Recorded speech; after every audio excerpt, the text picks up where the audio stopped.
Assalamualaikum warahmatullahi wabarakatuh. Terima kasih Tuan dan Nona yang sudah tekan tombol like dan berkomentar juga.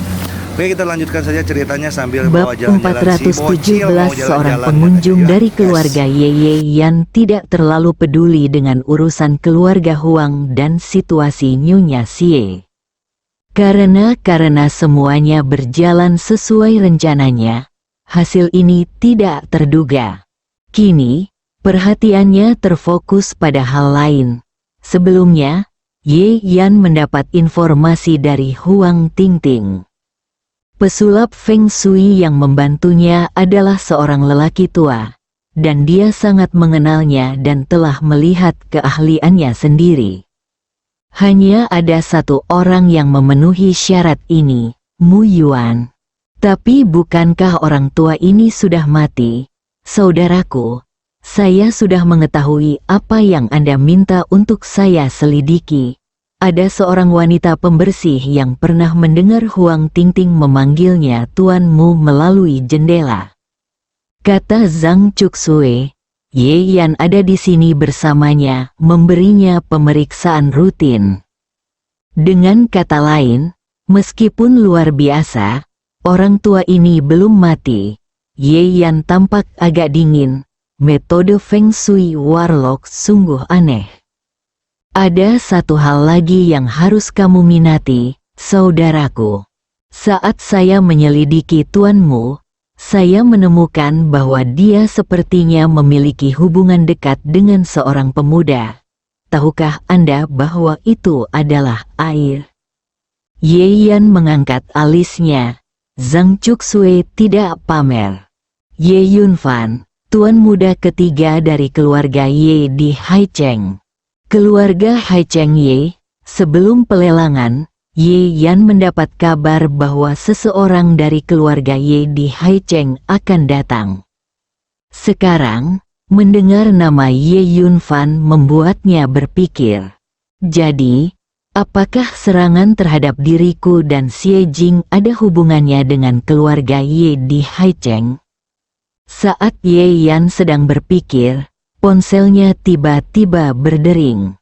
Saat aku menjawab telepon, itu adalah suara pria aneh. Maaf, apakah ini tuan muda Ye Yanye? Ye Yan menyipitkan matanya sedikit. Aku Ye Yan, siapa kamu? Tuan Ye, maaf mengganggu Anda, tapi saya dari keluarga Ye di Haicheng. Jika nyaman, saya ingin tahu apakah saya bisa bertemu dengan Anda. Pihak lain berkata dengan hormat tetapi dengan sedikit semangat. Sudut mulut Ye Yan melengkung membentuk lengkungan yang lucu. Bagus sekali, saya baru saja memikirkan tentang keluarga Ye, dan sebuah kesempatan datang ke rumah saya. Bagus, di Hao Club. Aku akan menunggumu 1 jam lagi. Setelah mengatakan itu, Ye Yan menutup telepon. Dia ingin melihat apakah apa yang terjadi beberapa hari terakhir ini ada hubungannya dengan keluarga Ye. Klub Kekaisaran, di ruang mewah dan rahasia, Ye Yan dan pria paruh baya itu duduk berhadapan. Ye Yan memiringkan kepalanya sedikit. Ada sedikit kondensasi di matanya yang gelap saat dia menatap orang di seberangnya dengan serius. Pria paruh baya itu juga menilai Ye Yan. Perbedaannya adalah matanya rumit tetapi juga penuh rasa hormat.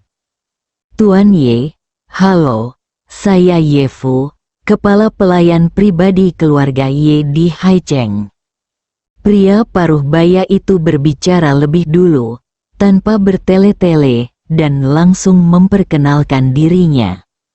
Keluarga Haicheng Ye, Ye Yan menurunkan kelopak matanya, menuangkan teh untuk dirinya sendiri, dan bertanya dengan santai. Apa hubungannya denganku? Mengikuti suaranya, teh harum perlahan mengalir keluar dari mulut panci dan dituangkan ke dalam set teh es batu giok. Kabut air menguap dan aroma teh memenuhi udara tidak biasa. Ye Fu telah mengikuti lelaki tua keluarga Ye selama lebih dari 20 tahun, jadi dia secara alami memiliki beberapa perspektif. Dia menatap set teh Ye Yan dan ekspresinya sedikit berubah. Apakah set teh yang digunakan tuan muda itu batu giok yang sangat indah? Sebelumnya dijual di lelang Prancis oleh pembeli misterius dengan harga tinggi 30 juta. Ternyata itu Anda, tuan muda. Setelah mendengar ini, Ye Yan berhenti sejenak dalam gerakan jarinya, lalu tertawa. 30 juta untuk benda ini? Ya, Ye Fu berkata dengan emosi, tuan muda sangat murah hati. Ye Yan tidak berdaya, Zhang Chuxue lah yang melakukannya.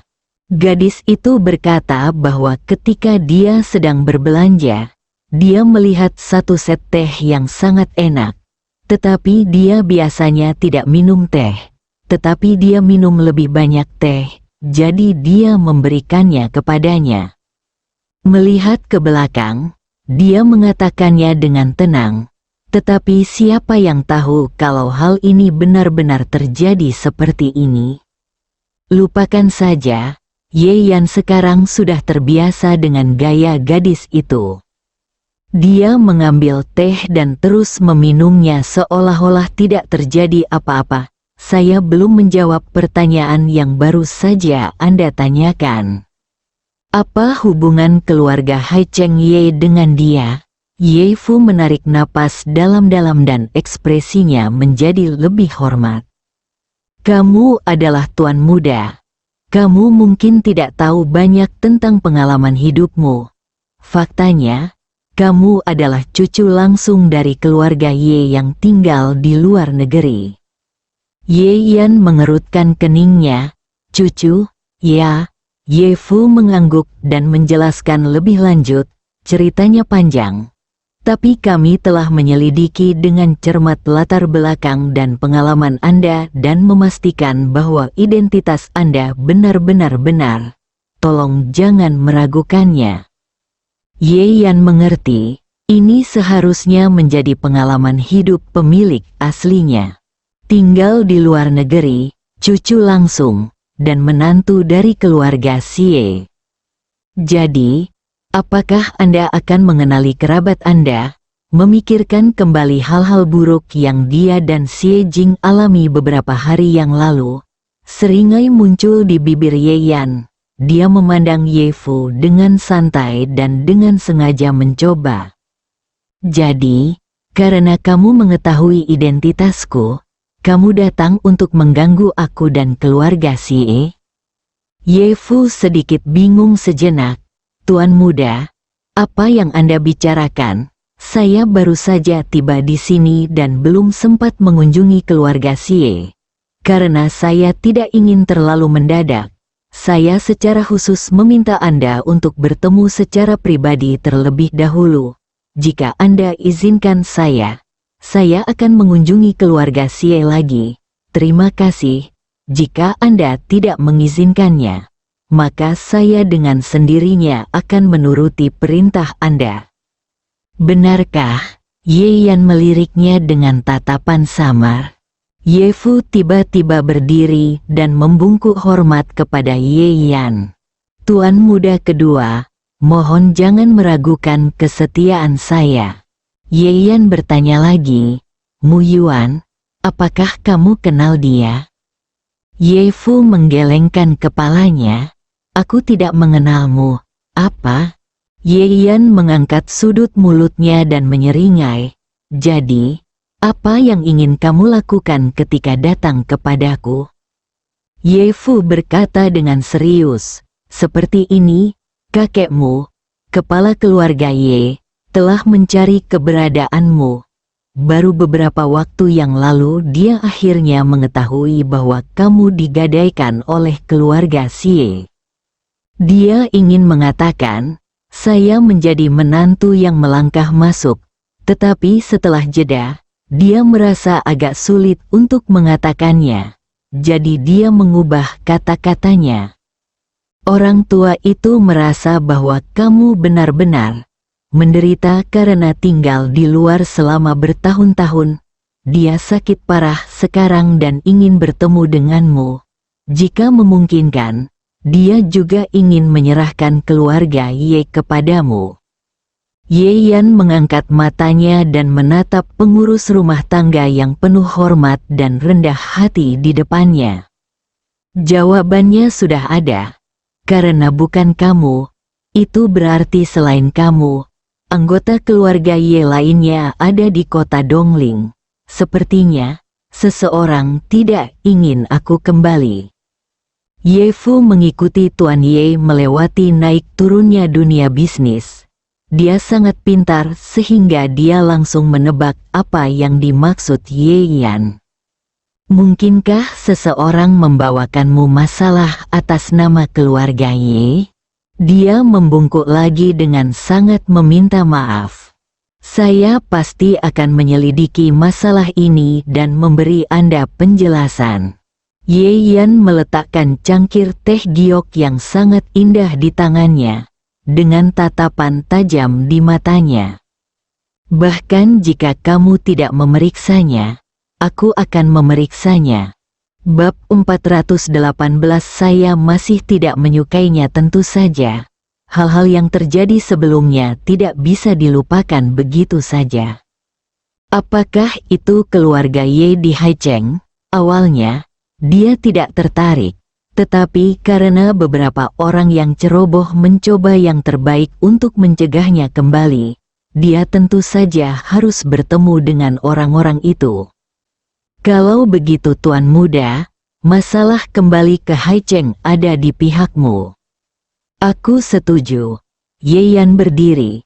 Sebelum aku pergi, aku ingin mengetahui informasi detail tentang semua orang yang berhubungan dengan keluarga Ye, termasuk pengalaman hidupku. Bolehkah? Ye Fu menghela nafas lega dan berkata dengan tulus. Tentu tidak ada masalah. Ini tugasku, itu saja. Aku akan membuat beberapa pengaturan dalam beberapa hari ke depan dan kemudian aku bisa berangkat ke Haicheng bersamamu.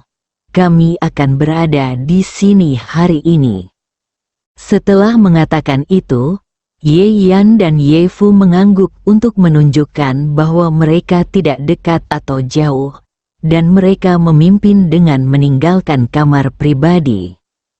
Ye Fu melihat latar belakang Ye Yan dan diam-diam menghela nafas lega.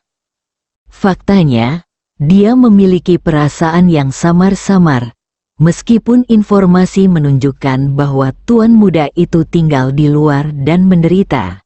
Tetapi setelah bertemu dengannya, dia dapat melihat bahwa sikap dan perilaku tuan muda itu luar biasa, dan itu jelas bukan apa yang tercermin dalam dirinya. Keterangannya, terima kasih menantu keluarga adalah orang yang tidak berguna. Awalnya, ketika dia mendengar berita bahwa seseorang diam-diam menyerang Ye Yan, Ye Fu berpikir bahwa Ye Yan akan takut kalau keluarga Ye adalah sarang naga dan harimau, dan tidak akan menyetujuinya. Tapi sekarang, dia menyetujuinya dengan mudah. Mengetahui ada harimau di pegunungan, mengapa tidak pergi ke pegunungan harimau? Malam tiba. Setelah Ye Fu meninggalkan M Grand Club, dia duduk di dalam mobil, mengeluarkan ponselnya dan memutar nomor. Segera, suara wanita dengan nada dingin terdengar dari ujung telepon yang lain. Paman Fu, bagaimana kabarmu? Apakah dia setuju? Nona, semuanya berjalan baik. Tuan muda telah setuju untuk berangkat ke Haicheng. Yah, itu bagus. Ayo kita bawa dia kembali secepatnya. Kakek sangat merindukannya. Suara wanita itu enak didengar, dan bahkan sepertinya memiliki sentuhan harapan. Nona, saya mengerti. Saya akan melakukannya secepatnya. Selain itu, ada satu hal lagi. Suara wanita itu sedikit mengembun dan tenggelam. Katakan saja. Tuan muda mengatakan bahwa sebelum saya, orang lain dari keluarga Ye tiba di Dongling terlebih dahulu, dan mereka menyerang Tuan muda dan keluarga Xie. Setelah Ye Fu selesai berbicara, dia menahan napas dan dengan hati-hati menunggu jawaban di ujung telepon. Panggilan ini ditujukan kepada wanita tertua dari keluarga Ye Yunlan. Wanita tertua ini selalu menjadi kebanggaan Tuan Ye. Sebelum dia mengetahui keberadaan Ye Yan, dia telah dilatih olehnya sebagai ahli warisnya. Ada keheningan di ujung telepon untuk waktu yang lama. Akhirnya, Ye Yunlan perlahan berbicara. Saya mengerti. Anda hanya perlu melindunginya. Saya akan memeriksa aktivitas di Haicheng. Baik, Nona. Setelah Ye Fu meninggalkan Di Hao, Ye Yan tidak terburu-buru pulang. Sebaliknya, dia duduk sendirian di ruang tamu, diam. Meskipun dia terlihat tenang, nyatanya, hatinya sedikit bergejolak. Jiwanya adalah pemilik konsorsium Zhang saat ini, tetapi tubuhnya memiliki identitas keluarga Ye di Haicheng. Perasaan ini sangat aneh, saudaraku. Sebuah suara yang tajam terdengar. Ye Yan tertegun, mendongak, dan melihat wajah mungil Zhang Cuksue yang cantik. Dia berdiri di sana menatapnya dengan sedikit khawatir. Cuksue, kenapa kamu ada di sini? Zhang Cuksue berkata dengan lembut, saya sedikit mengkhawatirkanmu, jadi saya datang untuk melihatnya. Dia menundukkan kepalanya seperti anak kecil yang melakukan kesalahan dan berbisik, saudaraku, aku mendengar semua percakapanmu. Aku tidak bermaksud begitu. Kemudian, Zhang Cuksue melirik ke arah Ye Yan dengan cepat dan berkata dengan suara rendah, tidak, aku melakukannya dengan sengaja. Ye Yan merasa terhibur dengan penampilannya. Oke, jangan terlihat menyedihkan. Dengarkan saja kalau sudah mendengarnya. Itu bukan masalah besar. Bahkan jika Zhang Cuksue tidak mendengarkan hal semacam ini, dia tidak akan menyembunyikannya darinya. Lagi pula, bagi Ye Yan, tidak banyak orang di dunia ini yang bisa disebut saudara. Zhang Cuksue jelas merasa lega, berjalan mendekat dan duduk di hadapan Ye Yan. Saudaraku, dia berseru. Lalu ragu-ragu dan bertanya dengan ragu-ragu, jika kamu pergi ke keluarga Ye kali ini dan mewarisi harta keluarga mereka, apakah kamu harus tinggal di keluarga Ye di masa depan? Ye Yan Yil, apa yang kamu pikirkan? Situasi keluarga Ye terdengar seperti masalah begitu aku mendengarnya, jadi aku tidak repot-repot mengurusnya. Jika bukan karena rencana Ye Yunfan terhadapnya dan ancaman Mu Yuan, benda tua dan abadi, dia tidak akan repot-repot menyeberang ke air berlumpur itu. Itu saja, ekspresi Zhang Cuksue menjadi santai. Dia sangat takut setelah Ye Yan mengetahui pengalaman hidupnya. Dia hanya ingin kembali ke keluarga Ye dan bukan keluarga Zhang. Maka aku tidak akan mempunyai saudara laki-laki. Kalau aku sudah menyelesaikan urusan di Dongling, aku akan berangkat, tidak akan terlalu singkat, aku akan meninggalkan resepnya. Kamu harus minum obat tepat waktu setiap hari dan merawat tubuhmu dengan baik. Apakah kamu mengerti? Mata Zhang Cuksue berbinar dan dia mengangguk patuh. Saudaraku, jangan khawatir. Aku akan menjaga diriku sendiri. Lalu, Ye Yan tiba-tiba teringat sesuatu. Ngomong-ngomong, ada sesuatu yang aku butuh bantuanmu. Saudaraku, beritahu aku, Zhang Cuxue tidak ragu sama sekali. Pinjamkan aku kalian berdua. Setelah menyelesaikan masalah ini dengan keluarga Huang, Xie Jing kembali ke ritme kerja lamanya. Karena saluran dari 3 rumah sakit besar, dia menjadi lebih sibuk dari sebelumnya. Di malam hari, saat duduk di dalam mobil, Xie Jing terlalu lelah untuk berbicara. Tiba-tiba, Ye Yan berkata, "Dalam beberapa hari, aku mungkin akan pergi ke Haicheng." "Hah?" Xie Jing tercengang. "Apa yang kamu lakukan di sana?" Ye Yan berkata dengan tenang, "Hari ini, aku bertemu dengan orang-orang dari keluarga Ye di Haicheng." Dia menjelaskan semuanya secara sederhana dan jelas. Xie Jing benar-benar tidak bisa tidur dan berdiri di sana dalam keadaan linglung, tidak dapat menertawakan informasi itu untuk sementara waktu. Kamu berasal dari keluarga Ye di Haicheng?" "Pada prinsipnya, memang demikian," kata Ye Yan. Xie Jing tidak tahu apa yang dia rasakan sepanjang waktu. Secara logika, ini dianggap sebagai hal yang baik di mata orang biasa, dan dia harus memberi selamat pada Ye Yan. Tapi entah kenapa, Xie Jing tidak terlalu senang, tapi agak bingung. "Kalau begitu, selamat untukmu." Xie Jing membuka mulutnya dan berkata. Ye Yan tercengang, dia tahu bahwa nada suara Xie Jing tidak tepat. "Ada apa denganmu?"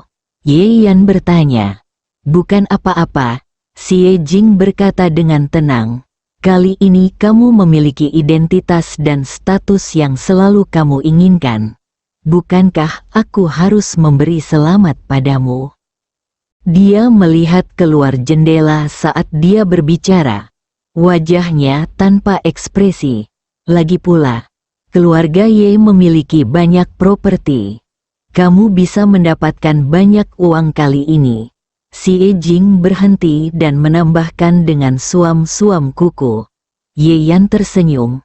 "Saya masih tidak menyukai aset keluarga Ye. Dia adalah pemilik konsorsium Zhang. Kekuatan ekonomi keluarga Ye tidak bisa dibandingkan dengan konsorsium Zhang." Bersambung.